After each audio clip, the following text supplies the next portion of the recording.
everyone thought I was crazy for going to the two most quote unquote dangerous countries in South America.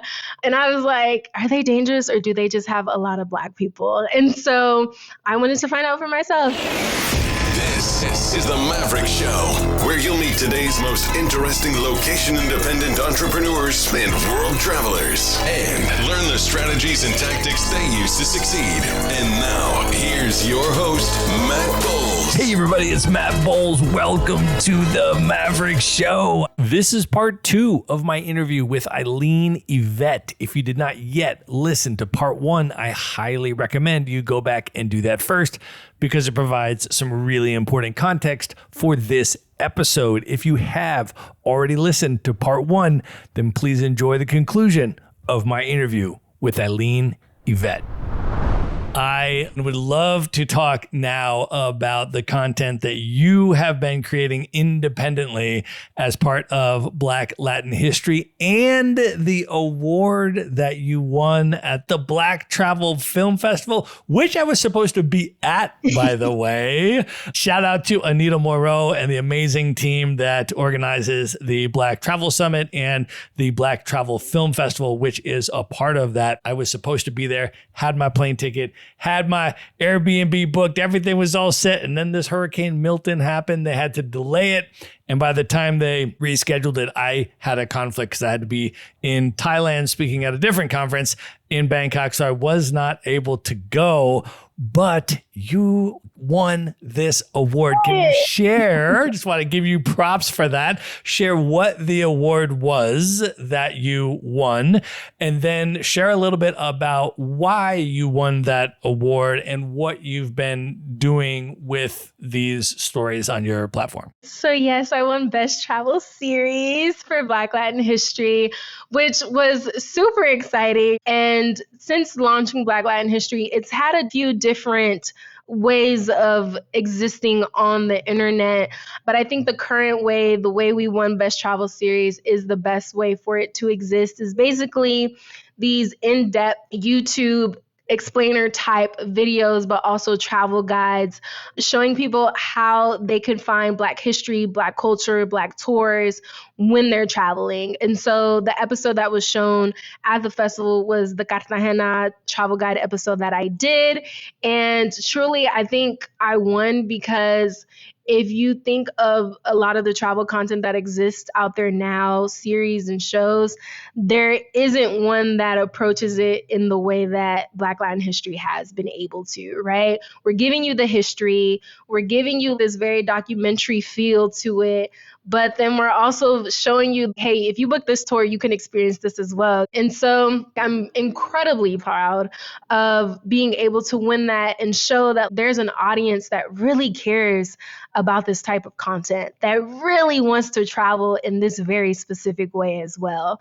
So we have our little mini episodes, which is like Bomba in Puerto Rico and what tour and what instructor you should go with, and Black history of Rio's Carnival and how you can experience that, and what a Black Rio immersion tour, and just having these little mini episodes showing you the history, but again, showing you how you can experience this living history as well while you're traveling to these destinations.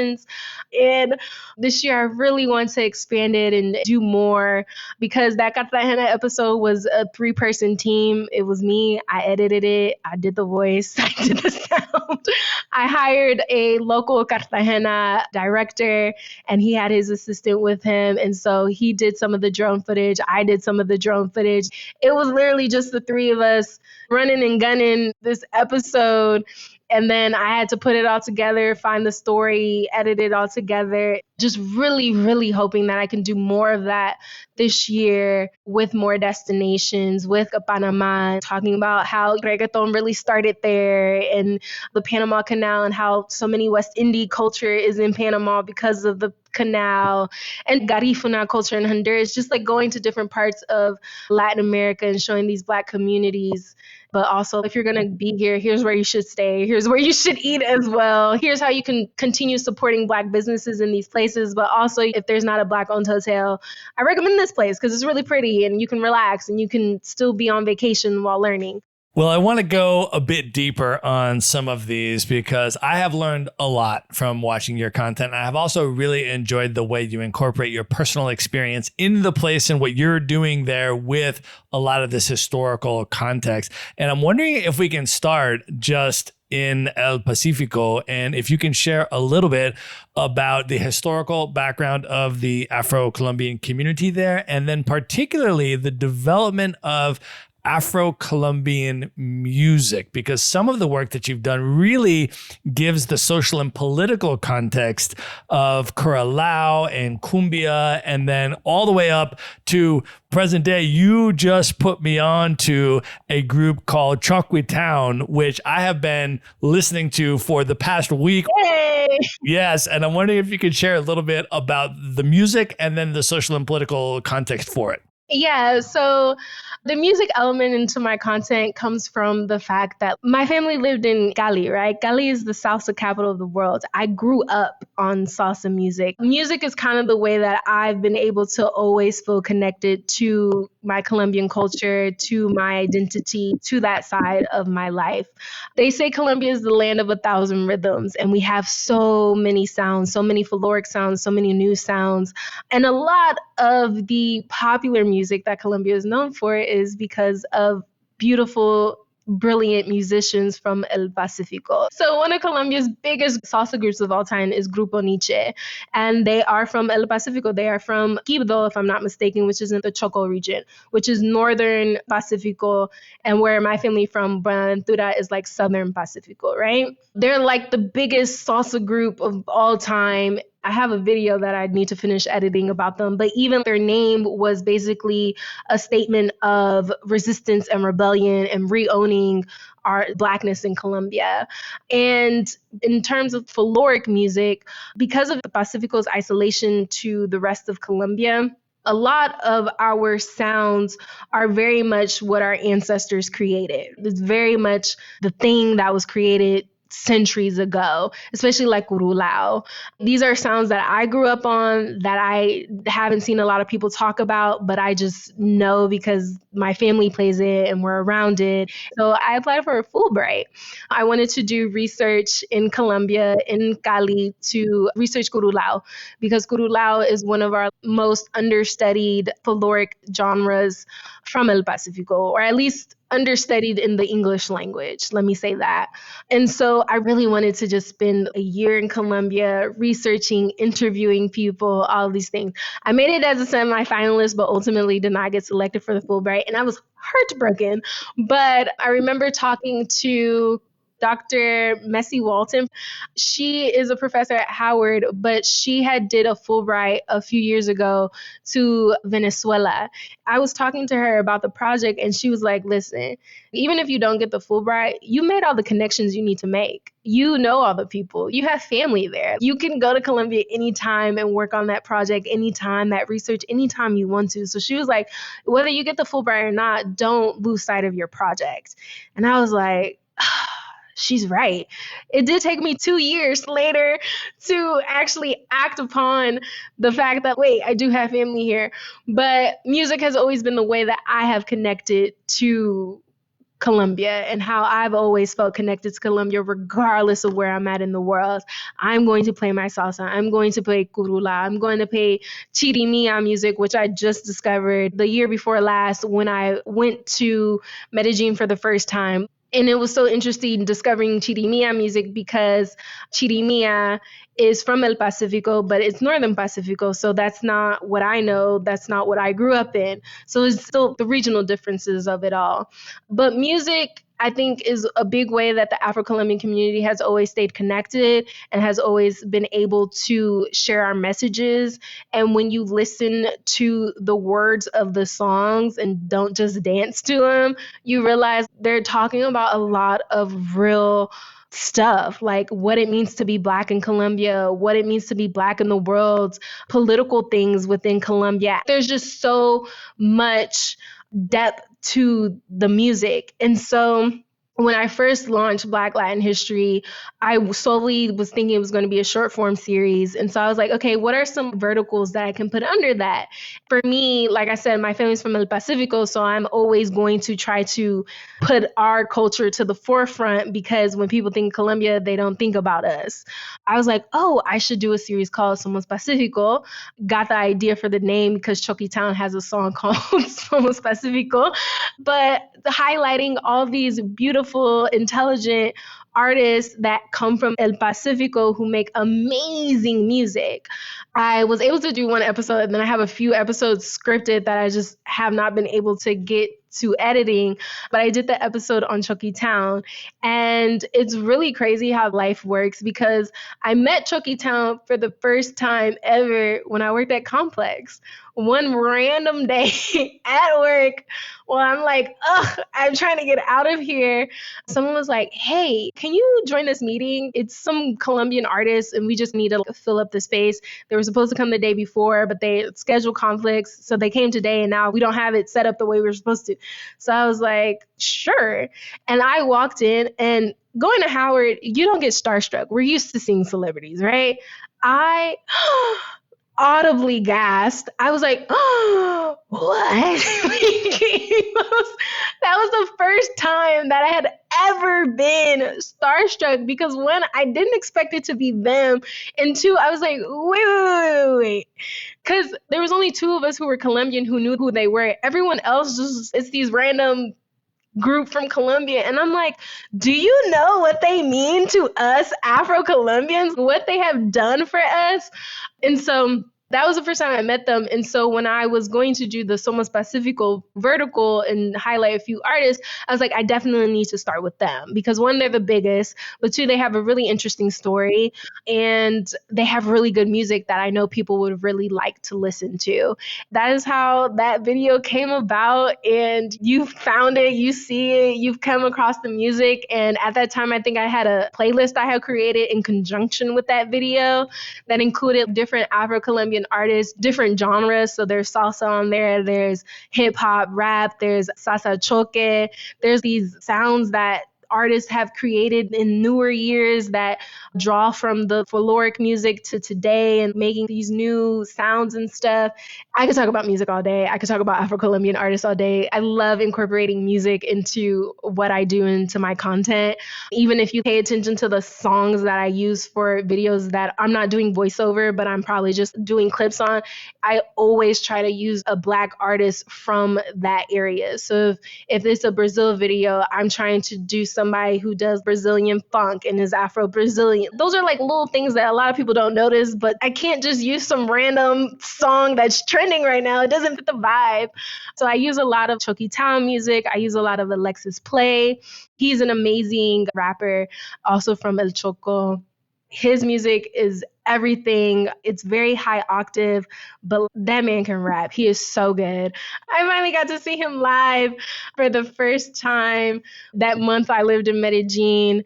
I was oddly at his sound check 2 years ago during Petronio, but I didn't get to see their performance that day, but I was at their sound check. And so I was like, holy shit. Who would have thought these little Instagram videos that I'm doing would have me here at soundcheck with these people that I've looked up to, that I've listened to throughout the years, that I've fallen in love with their music and what they're saying.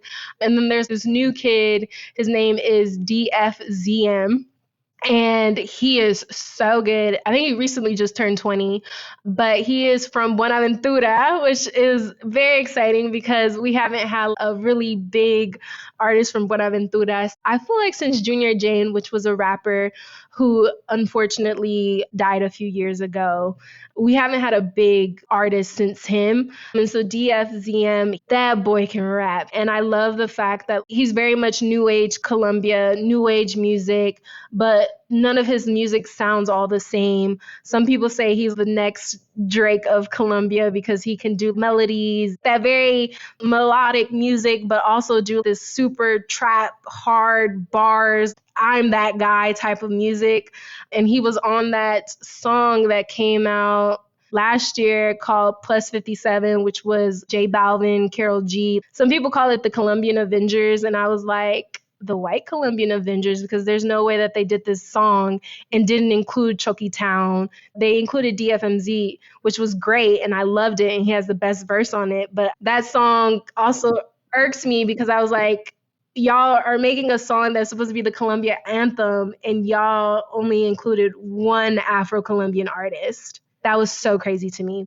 Well, the other musician who I understand is also from Buenaventura is Petronio Alvarez. Yes. And I'm wondering if you can talk about Petronio Alvarez and now the festival named after him. He made the song Mi Buenaventura, which is our anthem. It's Grupo Nietzsche remixed it. There's so many versions of that song to this day, but every single time we are going to yell Mi Buenaventura, we're going to yell it from our lungs, you know? Shout out to him for giving us the classic and being the artist that he was to leave this legacy that is now the Petronio Alvarez Festival. I am so happy that I got to experience that because it was something I had been researching for 2 years. And I was like, I really want to go. And I don't know why it took me so long to go because my grandma lived 10 minutes away from there. It was down the street. I just had to go to my grandma. It was so crazy to me. But I finally went and I was like, wow, it felt like homecoming. It felt like Howard homecoming in the sense of everyone's there. It feels like a big family reunion. There's good food. You can buy from vendors. There's music, there's concerts, everyone's just having a good time, happy to be there, happy to be Black. It was a really incredible experience. I hope I get to go again this year because every time I see the videos now, I get a little bit of FOMO, and I'm not somebody who gets FOMO easily. And I'm just like, I miss my people. I miss my Colombia crew. I miss my Cali crew.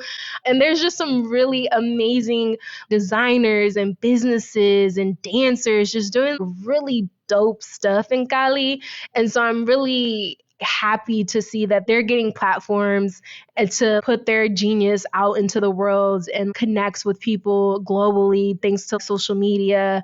And as I always say, I am grateful that I get to be one of the people who yells from the mountaintop that Black people exist in Colombia. We're here, we're thriving, we're geniuses. We have these really dope ideas and concepts. Come see us. As long as I can be a connector and showcase and highlight and amplify, as I always wanted to do since the whole reason why I got into journalism, I'm super honored and I'm going to keep doing it. Well, big shout out to Cali. I have spent probably maybe 4 months or so in Colombia. And one of those months, my most recent month, was in Cali. And it was just spectacular. I have been telling everybody about Cali. It's just a truly amazing city. But I'm curious for you, you obviously have a long historical connection with the city, with your family and everything else. So today, when you talk about Cali, maybe for people that haven't been, maybe for people that are thinking about a trip to Colombia and wondering if they should include Cali in their itinerary, what do you find is so special and wonderful about Cali? What would you put people onto for why, even if it's not festival season, why should they definitely go to Cali? I think Cali is worth going to at least for 2 to 3 days out of your itinerary because Cali is Cali, okay? There is nowhere in Colombia where you are going to get the same energy, the same vibe, the same friendliness, the cuisine. Cali, I know they're trying to be the next top tourist destination in Colombia, and I really hope they're able to. And I hope that when they're able to, they're still able to keep what makes Cali so beautiful. But I say if you're a music lover, if you're a salsa lover, Cali is where you need to be because we live and breathe music. We live and breathe salsa. Oddly enough, I do recommend traveling for festival season in Cali because that way you're able to get the best of everything. Everyone is out. Everyone is there.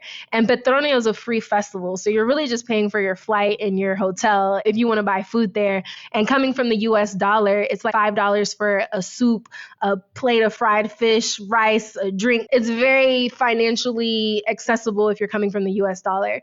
I do recommend traveling for festival season because the city tourism has done a good job to make these festivals free and accessible to those who are from there and to everyone. fun. And again, back to if you love salsa, go during December and Christmas for La Ferias, which is this big salsa festival. And you get to see all these salsa legends come out and do concerts. They have their little carnival parade as well. And there's just salsa everywhere. I love Cali, but I do always say, if you are someone who is really, truly looking for an authentic experience, who is maybe a little more advanced of a traveler, who's not like, I'm just trying to take pictures at this location, I'm really trying to connect with the community and things of that nature, Cali is where I would recommend going. And a lot of listeners of this podcast are digital nomads who are just traveling around the world, posting up for extended stays in different places with no permanent base, which is what I do. And so if you can stay in Cali for a month or so, you can just get so much deeper into what that city is all about and really just be a resident there and just vibe and get in the flow of that city. I mean, it is an incredibly special place. And speaking of longer term stays, you mentioned that you lived in Medellin for an extended period. And I want to ask you also about Medellin, what you love about it. And you have done some fantastic content on that as well, highlighting the Black Joy Parade, highlighting your time in Comuna 13. Can you share a little bit about what some of the Medellin highlights were for you? Yes, Medellin is a city that surprised me in all the best ways. So August 2023, I ventured off for a 6-week solo adventure throughout Colombia and Brazil. In Colombia, I was making stops in Cali, Medellin, San Andres, and Cartagena. So out of those 4 cities, I thought Medellin was just going to be like a quick 2-day stopover. I didn't think much of it. I didn't think I was going to like it. I know a lot of people travel here. I should go experience it, see if there's Black community, see what I can do, make some content, call it a day. Boy, was I wrong. Medellin was amazing. It is one of the most beautiful cities I have ever seen. There's so much greenery. It's within the mountains. It's just, I love Medellin. But I always say the reason why I love Medellin as much as I loved it is shout out to Origin and Culture. Shout out to Drea and the team at Origin and Culture, because they are an organization who is very focused on connecting people with the Afro-Colombian community and throwing events for the Afro-Colombian community in Medellin. Oftentimes when people think of that city, they don't think that Afro-Colombian people exist there, but it is a 20-minute flight from El Choco, which is the blackest region in El Pacifico. So a lot of people end up moving to Medellin for university and end up staying there. So a lot of the Afro-Colombians in Medellin are either from El Choco or their parents or grandparents are from El Choco. And so when I was doing this journey, I was able to experience the Black Joy Parade, which pays homage to a tradition from El Choco during the Sanpacho Festival, which is called Abunde. And a lot of people think it looks like New Orleans second line dancing, which they do have a lot of similarities. New Orleans second line and chirimia music have a lot of similarities in the percussion instruments that they use and how the music sounds. So much so that I think, was it last year, the year before last, the Jazz Fest in New Orleans, their honorary country they invited was Colombia. And it was for chirimia music. And so I thought that was really beautiful. But to be able to experience that, to be able to experience something completely different than the Colombia and El Pacifico region, I was like, oh, this is lit. Like this is fun. But also, Dre was able to reserve a Afro Comuna 13 tour for me. And so my tour guide, Yarleson, love him. He was great as well. He is Afro-Colombian. He's lived in Comuna 13 for some time. He's from El Choco, if I remember correctly. And he's a rapper, tour guide. One thing you learn about Afro-Colombians is they wear many hats. They do many things there, especially in Medellin. They are so creative, but also have these super serious jobs. But he was able to take me through a Comuna 13 tour that was really focused on the legacy of hip hop in the community, how that was able to transform the community, and how Comuna 13 is about 40 to 50% Afro-Colombian Black community, and just really like the history and the dark history, to be honest, but how that community, if it was not for community efforts, Comuna 13 would not be the tourist destination it is today. I think I fell in love with Medellin so much because Origin and Culture was able to curate a very, very Black and immersive experience for me and tailor it to what I love when I travel, which is I'm trying to find my people and my history and what does that look like. And to be able to find that in Medellin, where I was just, I don't care about the city. I don't think I'm going to like the city, and love it so much so that I need to move here for a month, take some Spanish classes, really be here, host a group trip so people can also experience it. Tour operators and people are just so important to making sure that the experiences are what they are. And they also make my job as a content creator who's trying to highlight these businesses and these communities so much easier because it's, oh, you have a Black Joy Parade. This is great. I know people are going to want to come to this and travel to this, but this is also embedded in history and El Pacifico and our culture. And on the outside, it just looks like we're parading in the streets, but actually it's partying with a purpose. Well, you are now starting to lead trips for people that would like to go and immerse in and experience Afro-Colombian culture. Can you share a little bit about that and what is coming up? Yes, I'm hosting an Afro-Medellin group trip, Juneteenth weekend, actually. So June 19th to the 23rd this year. Really excited. I have 3 spots available left, but right now it is 12 Black women travelers, which makes me really excited to be able to take this group for them to experience a little bit of my culture, but also experience something new. I keep saying very Black, very immersive, very lit experience. They'll be able to do the Black Joy Parade, the Afro Comuna Trece tour that I did, the Chirimia and Curulao dance class. Basically, anything that I have posted on my platform of Medellin, it has been included in this itinerary. It's a custom itinerary. I'm just really honored that these women have trusted me with their money, with their time, with their energy to come on this group trip. And we're going to have a ball and we're going to have so much fun. Every restaurant we're eating at that's included in the itinerary is Afro-Colombian owned businesses. And so this trip is very much about directly benefiting and putting our tourism dollars back into Black communities in Medellin. And hoping I get to do one to Cali this year as well for Petronio. But I would love to take a group of 10 travelers to Petronio because there's really nothing else like it out there. All right. Well, we will link up in the show notes to all of this stuff so folks can get more information if they're interested. And Eileen, I have also got to talk to you about Brazil. I love Brazil. I told you I spent at least 4 months in Colombia. I have also spent at least 4 months in Brazil. I was most recently in Salvador de Bahia for a month. I have spent 2 months in Rio. It is just one of my all-time favorite countries on the planet. And you have done some incredible content around Brazil, including the roots of samba music and carnival, and you highlighted the Black Rio Immersion Tour and some really incredible things. So I'm curious if you can just share a little bit about your experience in Brazil, what some of the highlights were, and maybe unveil some of that lesser known history for folks here that you have done such important work researching. Thank you. So that trip, the content from that trip was part of that 6-week solo adventure I went on where everyone thought I was crazy for going to the 2 most quote unquote dangerous countries in South America. And I was like, are they dangerous or do they just have a lot of Black people? And so I wanted to find out for myself. And thankfully I was safe the entire time.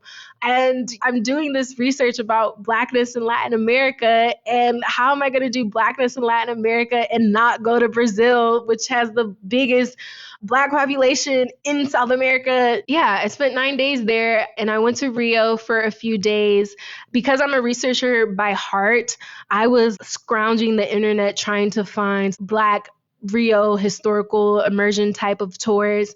And I came across a company called Afro Trip, which is a Afro-Brazilian owned agency. She is actually from Rio herself, Karina. On her website, she had these 2 tours called Black Rio Immersion Tour and Black Salvador Immersion Tour.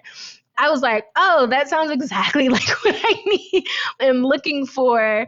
And when I say that Black Rio immersion tour was the most eye-opening and immersive tour that I have ever been on, I loved that tour, but at times it was very, very hard to hear the history because it is in the Little Africa neighborhood in Rio, which historically was where some of those ships first disembarked. And so hundreds and thousands of Africans who were stolen from their homelands disembarked at this port in the Little Africa neighborhood, and the port still exists.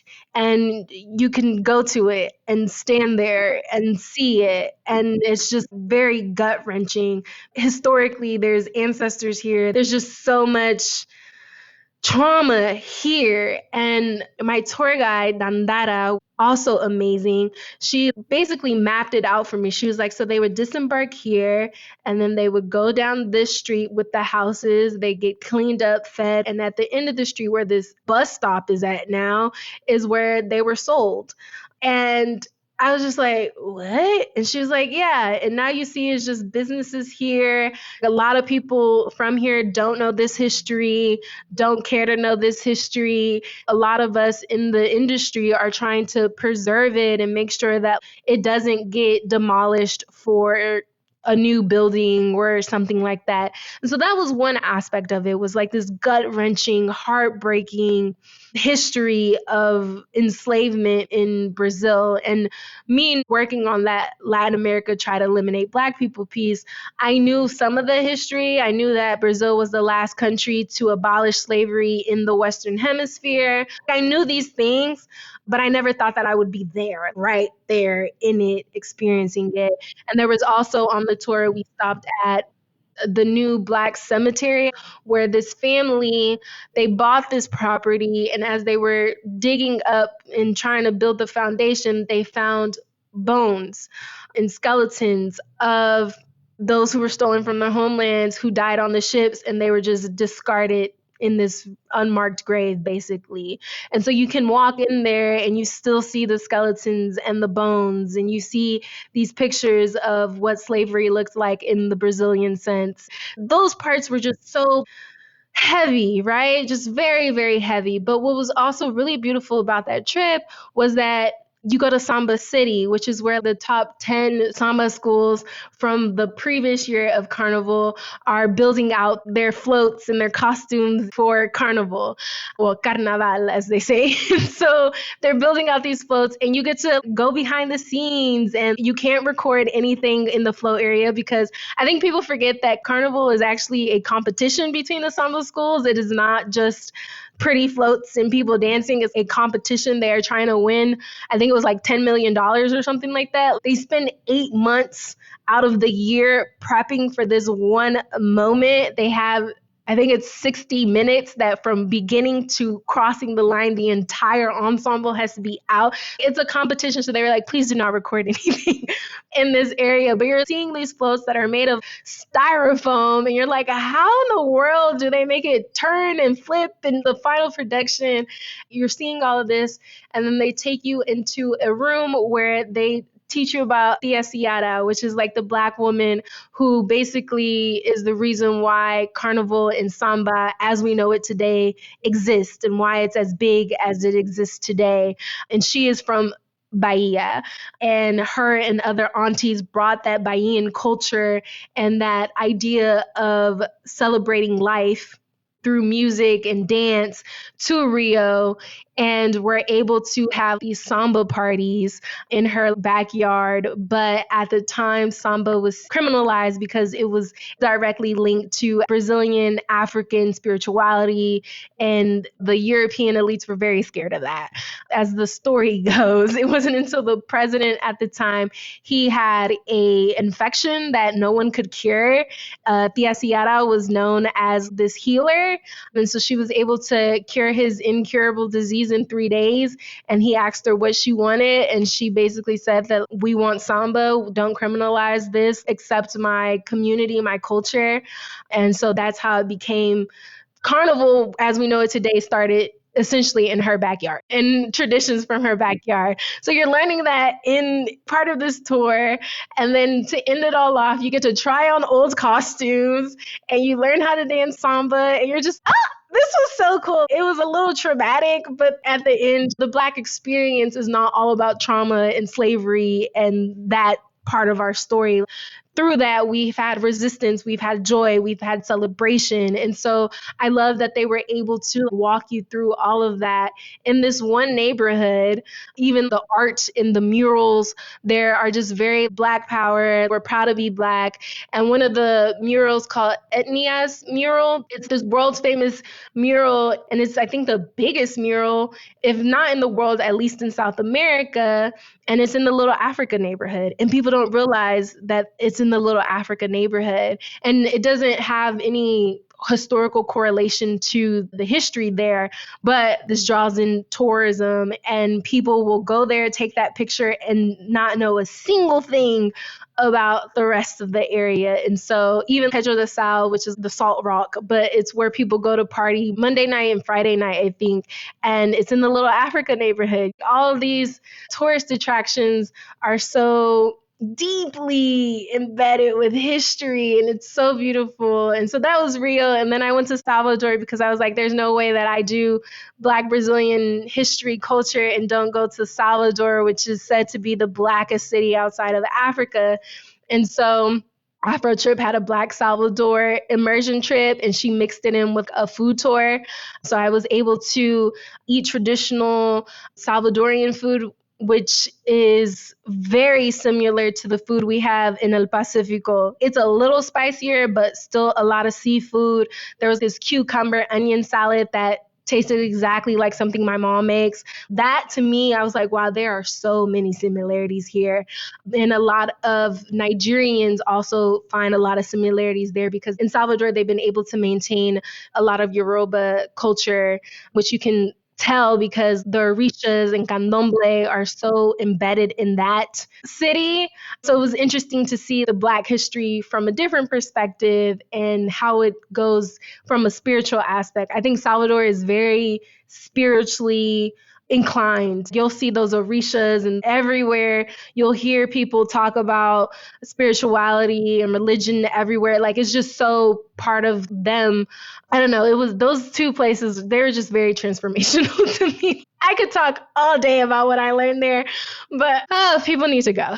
They do need to go, and these are the stories that need to be told, and you are telling them on your platform in a really incredible and compelling way. And so we're going to link that up in the show notes. I want people to go and watch this stuff directly. You are also doing an in-person workshop called How to Craft Scroll-Stopping Binge-Worthy Videos at the upcoming WITS Travel Creators Summit, which is in downtown Manhattan coming up in May 2025.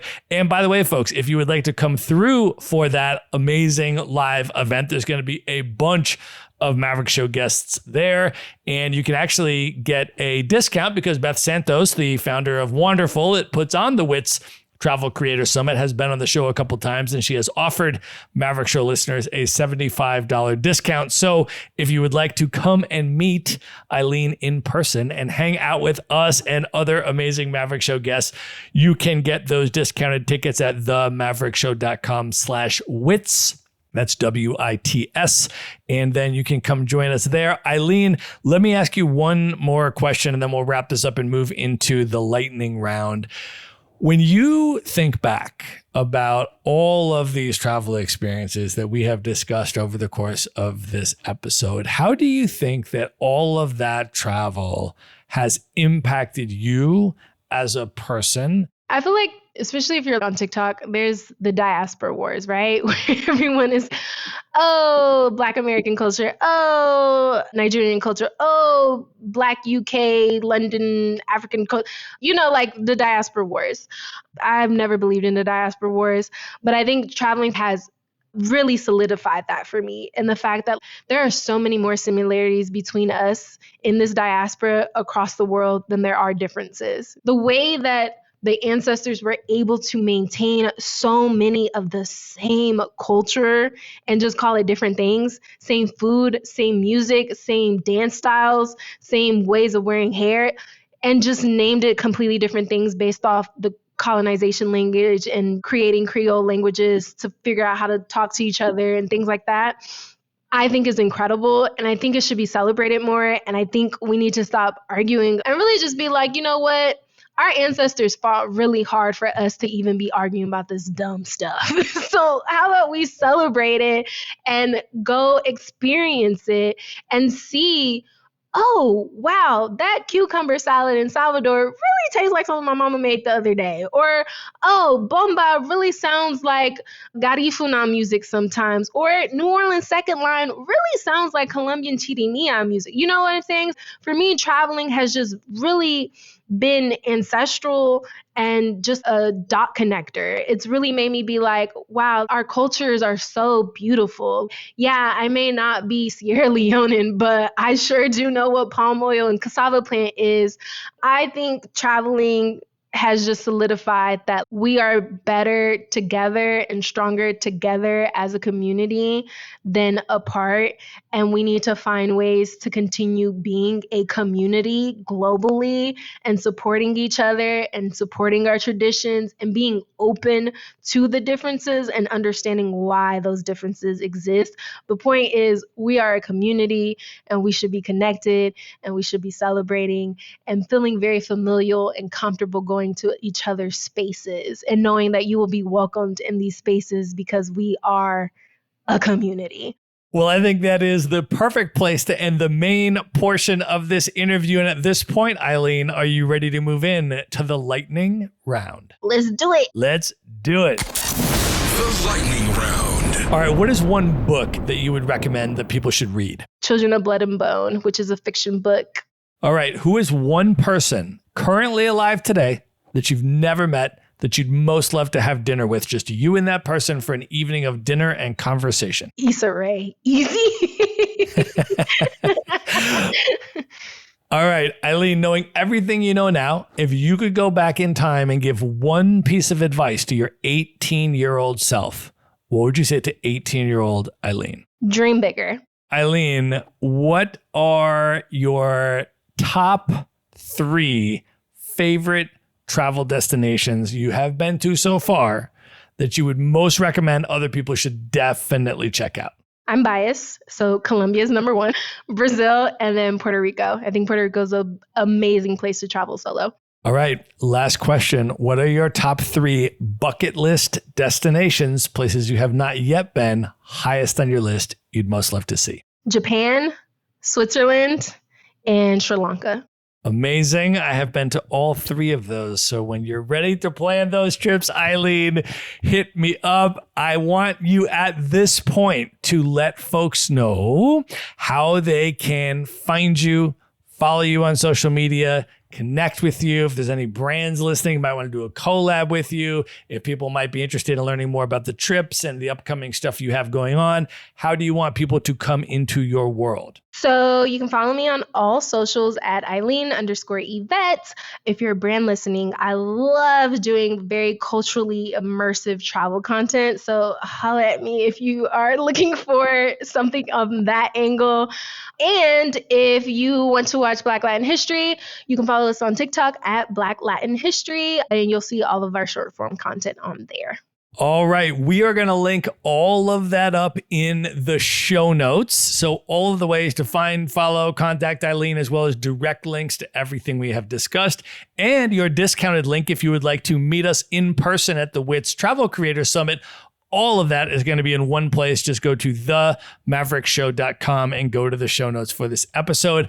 Eileen, I am such a big fan of everything that you are about and everything you are up to. Thank you so much for coming on the show. Thanks for having me. Thank you for the conversation. This was really good. All right. Good night, everybody.